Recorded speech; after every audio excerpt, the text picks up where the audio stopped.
ગીર સોમનાથ નજીક સાસણગીર આસપાસના વિસ્તારોમાં હોટલો અને ફાર્મ પર જીએસટી વિભાગે સપાટો બોલાવ્યો। ગીર સોમનાથ નજીક સાસણગીર અને આસપાસના વિસ્તારોમાં 14 હોટલ અને ફાર્મ હાઉસ પર જીએસટી વિભાગ ત્રાટક્યું છે। સાસણગીરના ભાલચીલ નજીક ચિત્રાવડ અને ભોજડી ગીર નજીકના વિસ્તારોમાં આવેલી હોટલ ઉપર જીએસટી વિભાગે દરોડા પાડી તપાસ શરૂ કરતા હોટલ અને ફાર્મ હાઉસ સંચાલકોમાં ફફડાટ વ્યાપ્યો છે।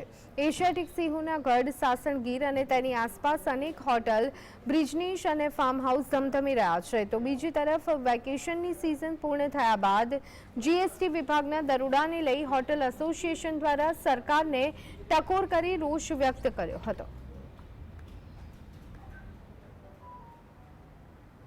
સાસણ હોટલ એસોસિએશન છે એ ટેમ્પરરી ધંધો છે।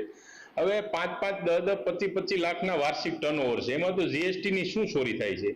અને ખરેખર તો આજે રેડ પાડવી એટલે હોટલવાળા એક જાતના ચોર હોય એવી રીતે જે અધિકારીઓ ત્રાટકે છે એ ખરેખર વ્યાજબી નથી અને એની અસર પાછી ટુરિસ્ટો પર બહુ ખરાબ પડે છે। એટલે ખરેખર હોટલવાળા બધા રેગ્યુલર જીએસટી ભરે છે, જીએસટી ભરે છે એને અહીંયા જ રેડ કરે છે। જે ભરતા નથી એવી તો ઘણી હોટલો છે।